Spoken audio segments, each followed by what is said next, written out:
Welcome to Azha food. अस्सलाम वालेकुम। आज हम बना रहे हैं कोफ्ते, नरम मुलायम। इस तरह के कोफ्ते बनेंगे कि खाने वाले का दिल खुश हो जाए।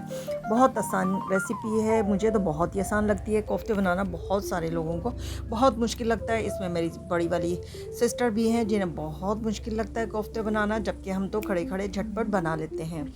तो मैं चिकन और बीफ के बनाऊँगी। मैंने चिकन का बोनलेस का कीमा बना लूँगी। इसके बाद मैंने कीमा बनाने के बाद हरी मिर्च, गरम मसाला, चने का पाउडर जो होता है वो, नमक, लाल मिर्च का पाउडर टेस्ट के हिसाब से डाल लें आप। तो ये 1 केजी के करीब है हमारा। ये बनाने के बाद देखें इस तरह से हो चुका है। मिक्स करने के बाद बहुत अच्छा सा आप मिक्स कर लें। बीफ और चिकन है, इसमें बोनलेस है तो ये कलर आ रहा है। बोनलेस हमने ज़्यादा लिया है और लिया है बीफ का कीमा जो है कम, यानी कि 3 हिस्से चिकन 1 हिस्सा कीमा। तो इसको अच्छे से मिक्स करने के बाद इस तरह से आप कोफ्ते बना लेंगे।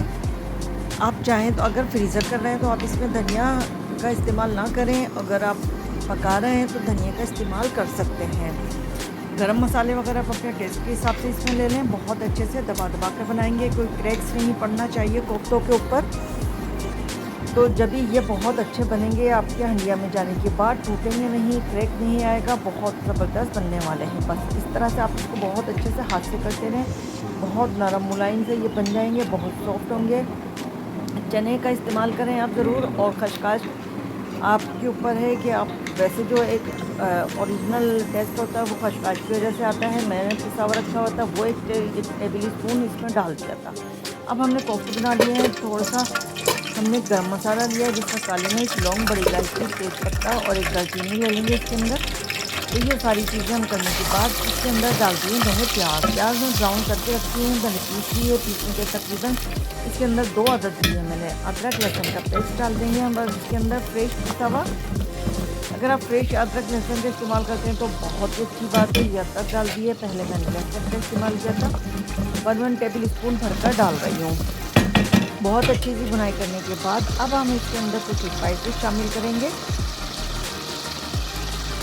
हल्दी आप अपने टेस्ट के हिसाब से लें, जैसे कि आप कलर ज़्यादा चाहते हैं, लाइट चाहते हैं, इस हिसाब से आप हल्दी ले लें। 1 टीस्पून लिए मैंने। 2 मीडियम साइज़ की प्याज के करीब मैंने ये प्याज पीसी थी। 1 टीस्पून लाल मिर्च, 1 टीस्पून धनिया पिसा हुआ पाउडर जो होता है वो लिया है। अब मसाले को अच्छे से भूनने के बाद अब हम इसमें शामिल करेंगे दही का इस्तेमाल करती हूँ मैं, टमाटर का इस्तेमाल बिल्कुल नहीं करती। ये मैंने दही डाल दी है जो कि फ्रीज़र की थी। मैं जब भी दही आती है 1 से दूसरे दिन इसको फ्रीज़र में रख देती हूँ, तो इसलिए मेरी जमी हुई होती है। देखें फटाफट से मसाले के अंदर भुन चुकी है ये। मार्केट दूर होने की वजह से मुझे वैसे भी दही फ्रीज़र के अंदर रखनी पड़ती है। अचानक कुछ भी पकाना हो या कोई मेहमान आ जाए तो मैं लास्ट में दही को रखती हूँ। तो अब इसको बारी बारी देखें हम कोफ्ते डाल देंगे। कोफ्तों को चमचा नहीं चलाएंगे हम 5 मिनट तक, और थोड़ा लो फ्लेम पर कर देंगे ताकि मसाला भी ना जले। या पानी का आप छींटा लगा दें इसके अंदर ताकि मसाला बिल्कुल नहीं जलना चाहिए। थोड़ा सा ये देखें 5 मिनट से पहले ही मैंने इसको हल्का सा चलाया है।